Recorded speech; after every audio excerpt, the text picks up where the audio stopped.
Merci beaucoup. Donc, oui, Karine Gamelin. Je suis professeure à l'Université de Sherbrooke au département de gestion de l'éducation et de la formation. Je fais aussi de la recherche qualitative. Et puis, je suis appelée à porter différents chapeaux, un chapeau de chercheur, un chapeau d'accompagnatrice. À certains moments, je me pose la question, est-ce que c'est mon chapeau de chercheur qui l'emporte sur mon chapeau d'accompagnatrice ou c'est mon chapeau d'accompagnatrice qui l'emporte sur mon chapeau de chercheur? Et donc, je me suis posé la question, comment on fait pour tirer profit de cette double posture d'accompagnatrice et de chercheur? Dans mon cas, dans le cadre d'un dispositif d'accompagnement des directions d'établissements scolaires. D'abord, un peu placer le contexte. Il y a vraiment un consensus sur le fait que les directions d'école ont un impact sur la réussite éducative des élèves. Ils ont un impact par leur influence sur le climat de l'école, sur les attitudes, les comportements et ultimement sur la réussite des élèves. Par ailleurs, dans son référentiel de compétences, le ministère de l'Éducation a également insisté sur le fait qu'un savoir-agir il doit être en développement tout au long de la vie professionnelle. Il y a aussi le fait que présentement, le développement professionnel est parmi les défis les plus importants auxquels les milieux éducatifs sont confrontés, ce qui n'est pas étranger au fait qu'on est appelé à supporter les directions d'école qui sont en insertion professionnelle, ce qui fut mon cas. Donc, je vous présente en partie des éléments de ma recherche doctorale qui s'est déroulée en 2 phases. Donc, une première phase qui était moi, comme directrice adjointe dans une école secondaire, dans le cadre d'un doctorat professionnel. Je cherchais à comprendre comment je m'y prends pour générer l'engagement et la mobilisation des équipes lors de rencontres à enjeux élevés. La nature du doctorat professionnel est ontogénique. Donc, l'enjeu de recherche, c'est le perfectionnement du praticien. Donc, dans mon cas, mon perfectionnement en tant que directrice adjointe. Les rencontres à enjeux élevés, c'est quoi? Très brièvement, c'est des rencontres où le niveau de top-down de changement est implanté et qui requiert des stratégies est élevé. Puis, le niveau de résistance et d'émotions négatives est également élevé. Bon, pas top-down, pas d'émotions négatives élevées. On peut penser à une rencontre d'information. Très top-down, mais peu de résistance. On pourrait s'imaginer une direction qui dit je vous annonce l'arrivée de 10 psychologues pour répondre à nos étudiants. Donc, il n'y aurait pas de résistance. Il serait étonnant d'anticiper de la résistance. Beaucoup de résistance d'émotions négatives, mais pas de changement top-down. On pourrait penser à une rencontre de médiation dans un conflit interpersonnel entre 2 personnes. Et finalement, cette rencontre, enjeu élevé, où il y a un niveau de changement qui est implanté top-down, qui requiert beaucoup de stratégie de la part de la direction et qui a un haut niveau de résistance et d'émotions négatives. Ensuite, cette deuxième phase du doctorat professionnel, c'est là où je porte 2 chapeaux. Donc, un premier chapeau d'accompagnatrice. Je suis directrice adjointe dans un service à l'élève et je suis appelée dans le cadre de mes fonctions à accompagner des directions adjointes d'établissements qui sont en insertion professionnelle. Et ça s'inscrit dans un dispositif d'insertion professionnelle institutionnelle, si je peux dire, qui vise à attirer et à retenir les candidats à la fonction de direction adjointe. Et il y a 2 types de rencontres. Donc, il y a des rencontres en grands groupes de cohortes où on y enseigne, où on partage des savoirs de nature plus institutionnelle. Et par la suite, il y a des rencontres en sous-groupe entre mentors et mentorés. Et c'est là où j'interviens avec mon chapeau d'accompagnatrice de mentors et mentorés qui vise à favoriser une prise de recul, d'amener les participants à réfléchir sur leurs pratiques et ultimement développer leur pouvoir d'agir en actualisant leur leadership. Donc, ça, c'est le chapeau d'accompagnatrice. Et de l'autre côté, le chapeau de chercheur, de doctorante qui vise à collecter des données durant cette durant cette deuxième phase de recherche. Et là, c'est là où on voit où la recherche, d'un côté, elle sert à la professionnalité et de l'autre côté, la professionnalité est au service de la recherche. Et donc, ça soulève 2 défis. Donc, un premier défi d'ordre méthodologique et un autre défi qui est de servir une dualité d'intérêt, donc celle de l'accompagnatrice et celle de chercheur. Pour ce qui est du choix méthodologique, donc, je devais trouver un dispositif qui répondait à la fois aux besoins de l'accompagnatrice, puis bon, Comme accompagnatrice, je dois actualiser le leadership des directions, favoriser la pratique réflexive, puis avoir un impact sur le pouvoir d'agir des directions. Parallèlement à ça, comme chercheur, je dois collecter des données qui sont issues de matériel qui est recueilli pendant les moments de développement professionnel, d'en faire l'analyse, puis de générer des connaissances. Et donc, le dispositif choisi, c'est l'instruction au sosie.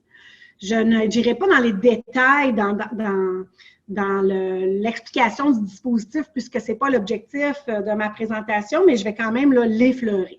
Donc, l'instruction au sosie, tu as un intervieweur. Dans ce cas-ci, c'est moi le chercheur.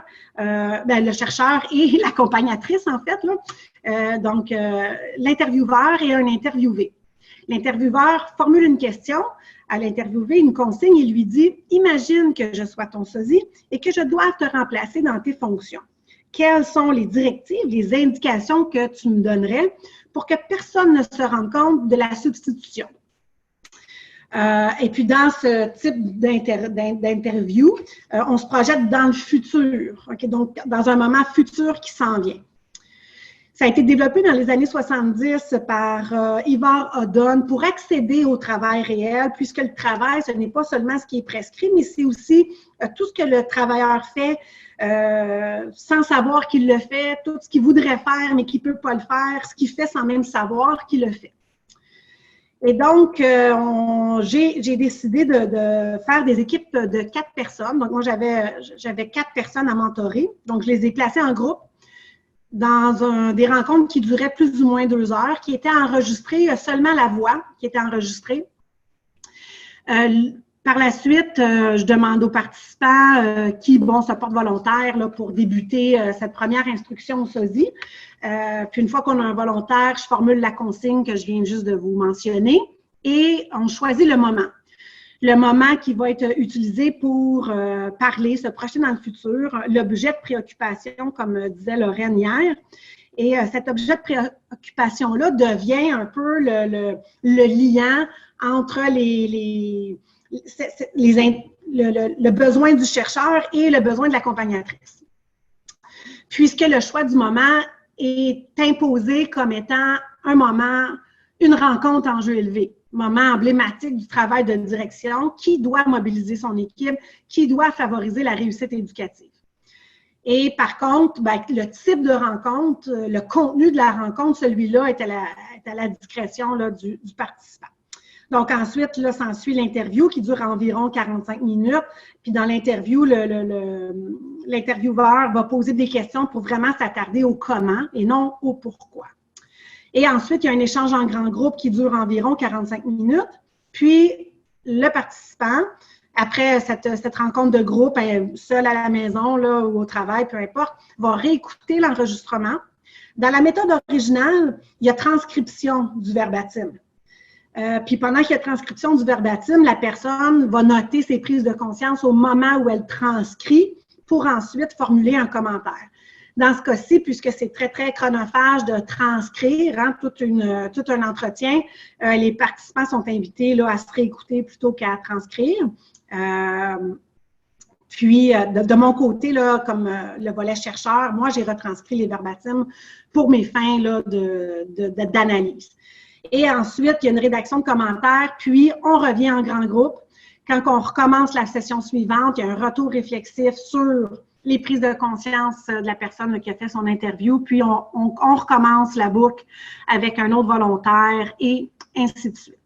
Et donc, c'est à travers cette activité-là dialogique, médiatrice entre l'accompagnatrice qui joue le rôle du sosie, puis l'échange en groupe, en plus de la rédaction du commentaire qui vient vraiment accentuer cette pratique réflexive-là, cette capacité-là à réfléchir sur son travail, à prendre cette distance critique-là qui permet là, de sortir du flux quotidien de notre travail pour prendre cette distance. Du point de vue de la recherche, comme je le disais tantôt, c'est vraiment le choix du moment qui est crucial ici, qui permet là, de répondre à la question de recherche, de transcrire le verbatim, puis ultimement de l'analyser.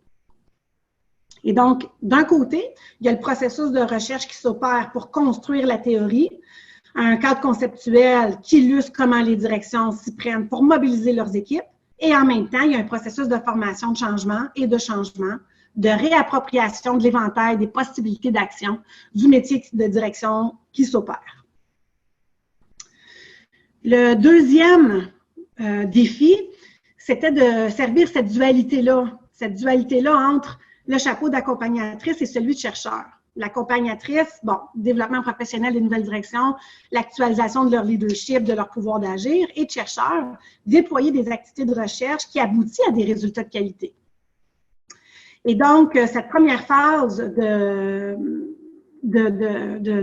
collecte de données, comme je le disais tantôt, c'est avec moi, mes savoirs professionnels, puisqu'on est dans un doctorat professionnel avec une approche ontogénique. Et moi, j'ai choisi l'approche inductive. Donc, vraiment grounded theory, sans a priori. Et j'ai retranscrit mon verbatim, j'ai codé ligne par ligne en utilisant un codage in vivo. Puis, j'ai rassemblé ça en phénomènes plus larges et en catégories plus larges pour en arriver à une grille conceptuelle. Et donc, par la suite, bon, il y a eu la deuxième phase dont je viens de vous parler et j'ai transcrit le verbatim de toutes des 2 entretiens, des 4 entretiens, et puis j'ai fait un codage que j'ai codé. Également, là, ligne par ligne, en faisant un codage in vivo, où j'ai tenté de placer les codes à l'intérieur de cette grille conceptuelle-là pour voir enfin les similarités, les différences. Et s'il y avait des codes qui ne fitaient pas dans cette grille conceptuelle-là initiale, bien, ils étaient placés dans une autre catégorie ou simplement exclus. Et c'est à ce moment-là où survient la... bon, ça, je vous l'ai dit. Donc, vient la période de validation. Et donc, à ce stade-là de validité, je demande à un contre-codeur de venir contre-coder les codes et c'est ça, de procéder au contre-codage. Et par contre, je ne lui donne pas de directive au contre-codeur. Je ne lui donne pas la grille conceptuelle. Et ce qui fait en sorte que je me retrouve face à une situation où là, ça ne marche pas du tout quand je reçois le contre-codage.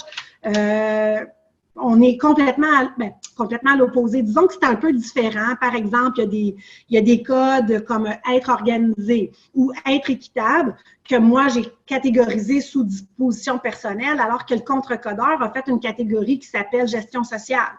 Moi, j'ai fait une catégorie, par exemple, de stress et d'anxiété que j'appelais, je pense que c'est stress et anxiété, alors que le contre-codeur a appelé ça gestion de soi. Et là, je me suis vraiment retrouvée en situation, ça me faisait penser à ce que Lorraine, mais Joëlle Morissette disait hier, hein, que ouf, ça marche pas, je suis mêlée, qu'est-ce que je vais faire? Puis c'est comme si j'avais un enjeu de pas avoir vraiment, de ne pas avoir donné des consignes claires.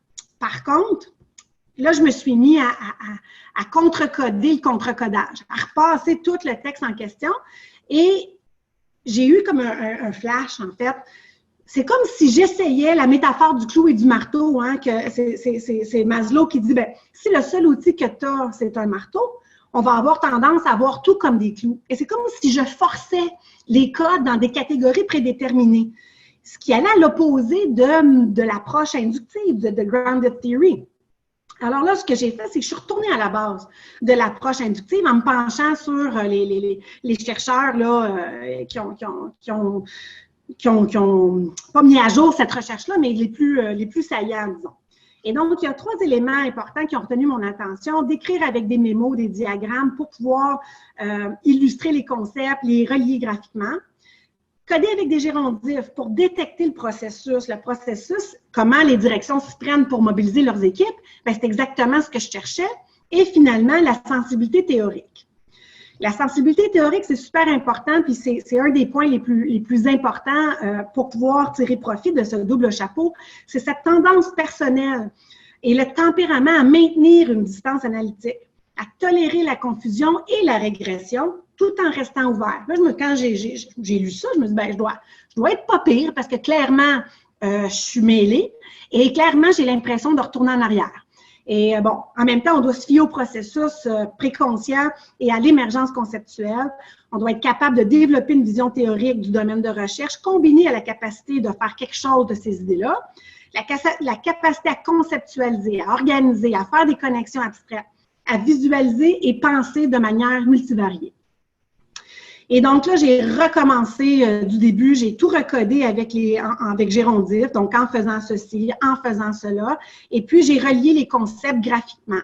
Donc d'abord, je l'ai fait à la main, chaque code relié graphiquement, les mémos sont partie prenante du processus, puis après, j'en ai fait, là, je l'ai refait au propre, chacun des cas a été codé de cette façon-là. Et là, par la suite, chaque cas, je les ai écrits, j'ai fait des histoires individuelles pour après ça reconstituer les histoires en notant les similarités, les différences, pour arriver à vraiment être en mesure d'illustrer le processus complet de la façon dont les directions s'y prennent pour mobiliser leurs équipes lors de rencontres à enjeux élevés. Et je vais reprendre encore une fois les termes de Joël Morissette d'hier. Ça m'a permis de mettre en relief toute la thématisation par code n'était pas satisfaisante. Ça ne donnait pas accès au relief, au processus, alors que quand on regarde le schéma de gauche, qui est beaucoup plus dynamique que statique, tel que le travail de direction d'école qui cherche à mobiliser son équipe. Donc, comment on tire profit d'une double posture d'accompagnatrice et de chercheur? Ben, d'une part, en se posant la question, est-ce que le dispositif qui est utilisé répond à la double mission, à la double posture? Et l'autre question, c'est que est-ce que je fais preuve de sensibilité théorique pour aboutir à des résultats de qualité? Alors voilà, je vous remercie.